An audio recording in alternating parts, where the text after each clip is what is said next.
আম কিনে আনলাম আর অমনি বৃষ্টি শুরু হলো। কি করব বলেন তো? কিন্তু আমি নাছোড়বান্দা করবই, যেহেতু নিয়ে এসেছি। কি করব? আসসালামু আলাইকুম বন্ধুরা, কেমন আছেন আপনারা? আলহামদুলিল্লাহ আমি ভালো আছি। আশা করব আপনারাও ভালো আছেন। দেশের এবং দেশের বাইরে যে যেখান থেকে দেখছেন সবাইকে অনেক ভালোবাসা দিয়ে শুরু করছি আমার আজকের রেসিপি। যদি ভালো লাগে রেসিপিটা, যদিও আমার মানে কি বলে বৃষ্টির মধ্যে করলাম, প্লিজ ভালো লাগলে একটু অবশ্যই আমার চ্যানেলটাকে সাবস্ক্রাইব করে দিবেন এবং পাশে থাকা বেল আইকনটি প্রেস করে দিবেন, যাতে যখনই আমি নতুন কোনো ভিডিও আপলোড করব সেই ভিডিওগুলো আপনার কাছে পৌঁছে যাবে তাড়াতাড়ি। তো একটু চ্যানেলের সাথেই থাকবেন, সাবস্ক্রাইব করে দিবেন। আর দেখেন, আমার নাছোড়বান্দা, যদিও বৃষ্টি ছিল, আম নিয়ে আসছি। বাইরে থেকে ঘুরে এলাম, ঘুরে এসে ছাদ থেকে ঘুরে এসে চিন্তা করলাম আজকে আমি আমের আচারটা করবই। আর এটা তো বাতাসে শুকিয়ে নিলেই হয়। তো দেখেন, আমটাকে আমি ইচ্ছে মতো ছাড়িয়ে নিলাম একেবারে। আটির যে আশেপাশের আম সবটুকু নিয়ে নিয়েছি। কতগুলো হয়েছে দেখেন। এগুলোকে সব আমি ব্লেন্ড করে নিব। আপনারা যদি পারেন, ইচ্ছে করলে কিন্তু সিদ্ধ করেও নিতে পারেন, নিজের মতো করে করে নেবেন। সিদ্ধ করলেও করেন, আবার এইভাবে করলেও পারেন। আমি একটু ব্লেন্ড করে নিলাম। চিনির পানি ছিল, একটু চিনির পানি দিয়ে দিলাম। চিনি গোলানোর শিরা করা ছিল যেটা, তো সেই শিরাটা দিয়ে এটাকে আমি একটু ব্লেন্ড করে নিলাম। নর্মাল পানি কিন্তু দিইনি, শিরা করা পানি দিয়েছি। দেখেন কেমন স্মুথ হয়েছে, কতটা সুন্দর হয়েছে। আসলে এটা জুস করে খাওয়া যায়, তো এই জন্য এটা একেবারে মানে আম সবভাবেই দেওয়া যায়, সিদ্ধ করেও দেওয়া যায়, কাঁচা করে দেওয়া যায়।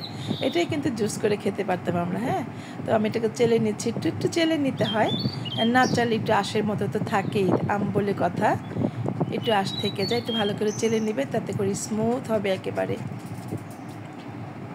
এটা দিয়ে সুন্দর করে জেলি বানাতে পারেন, সুন্দর করে চকলেট বানিয়ে নিতে পারেন। আমের চকলেট টক টক খুব মজা হয়। আমিও ভাবতেছি আমের চকলেট বানাবো। আমার বাবা বলতেছে করেছিলাম এমনি নর্মাল ভিডিও করার জন্য। না, ভিডিও করলে তো বোঝেন না, একটু এটা সেটা ডিজাইন করতে হয়। আর নর্মাল করলে হুটহাট করে খাওয়া নেওয়া যায়। যে আমরা ভিডিও করি, ভিডিওটা একটু সময় লাগে, যে ক্যামেরা এটা সেটা এডিটিং করা। এছাড়া কিন্তু রান্না করতে তেমন একটা সময় লাগে না। এটা সিদ্ধ করে নিলাম, ছেঁকে নিলাম, এবং এখানে একটু চিলি ফ্লেক্স দিয়ে দিলাম, একটু বিট লবণ দিব। আপনাদের মতো করে আপনারা মশলাটা দিবেন যতটুকু ঝাল খান।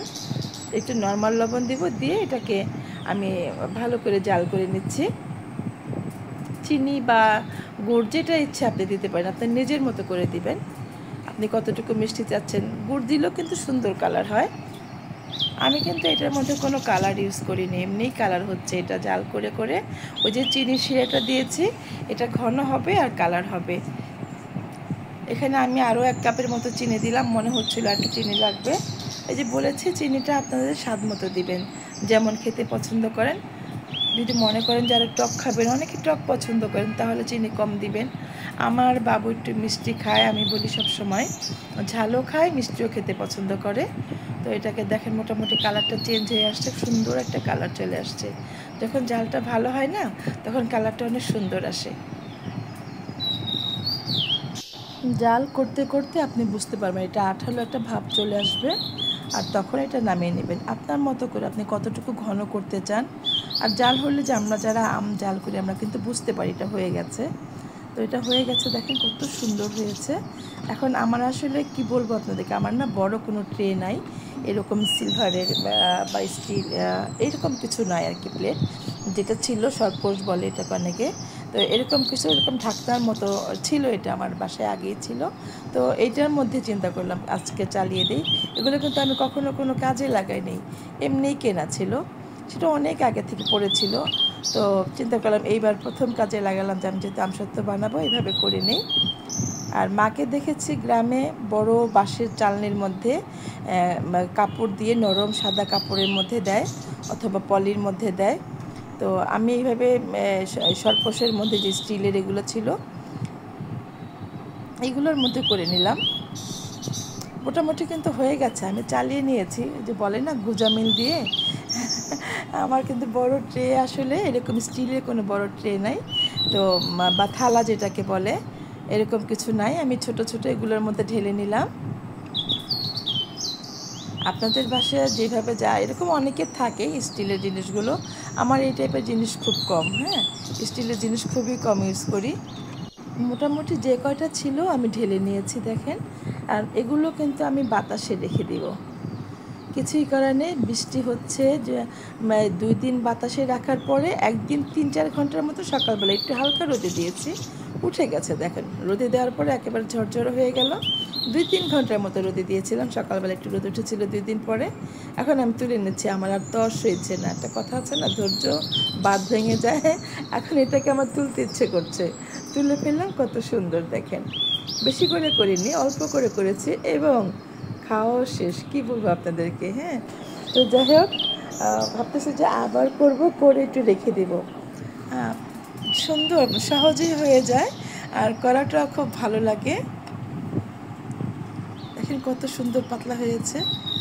আমার নিজের হাতে কিন্তু এই প্রথম করলাম। আমি আপনাদেরকে সত্যি কথাটা বলে দিলাম, আমি নিজে কখনো করিনি, মা আমাকে করে করে পাঠিয়ে দেয়, আমি সেটা খেতাম। প্রতি বছর মা আমার জন্য এটা করে পাঠিয়ে দেয়, কিন্তু আমার মনে হলো এবার আমি করি, ভিডিও করতে হবে সেজন্য করলাম।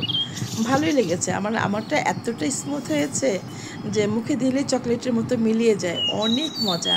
আমি বলবো আপনারা বাসায় রোদ ছাড়া, যাদের বাসায় রোদ নেই তারা কিন্তু এটা করে খেতে পারেন। আমি লাস্টে বললাম একদিন জানালা দিয়ে আমি 3-4 ঘন্টার মতো রোদে দিয়েছিলাম শিকা বানিয়ে। তো এইভাবে করে নেবেন এবং খুবই মজা, খুবই সহজ, খুবই মজা। দেখেন আমি অল্প করেই করেছি, আমার কিন্তু এটা একদিনই খাওয়া হয়ে গেছে। কি বলবো, বাচ্চা খাচ্ছে আমিও খাচ্ছি, এতটা মজা হয়েছিল। ওই যে বিট লবণ, মরিচ, এগুলোর কম্বিনেশন ঠিক থাকলে না একটু অন্যরকম টেস্টি হয়। দেখেন কত সুন্দর হয়েছে, মানে জেলি জেলি টাইপের, মানে ভালোই লাগে। কি বলবো, আমি আসলে ভাষা খুঁজে পাচ্ছি না, খুব মজা হয়েছে। আমি বলবো আপনারা অবশ্যই করে খাবেন। বন্ধুরা, আমার ভিডিওটি কেমন ছিল আপনারা অবশ্যই আমাকে একটু জানাবেন, ছোট্ট করে একটু কমেন্ট করে বলবেন। আপনাদের কমেন্ট আমাকে ইন্সপায়ার করে, ভালো লাগে। আপনাদের কমেন্টের অপেক্ষা করি। কিন্তু আপনারা যে যেখান থেকে দেখছেন সবাইকে অনেক অনেক ভালোবাসা জানাচ্ছি। ভিডিওটি ভালো লাগলে লাইক কমেন্ট করে চ্যানেলের সাথেই থাকবেন। দেখা হবে আবার নতুন কোনো রেসিপি নিয়ে। সেই পর্যন্ত সবাই ভালো থাকে, সবাইকে অনেক অনেক দোয়ার ভালোবাসা নিয়ে বিদায় নিচ্ছি। আমি মিনা, আল্লাহ হাফিজ।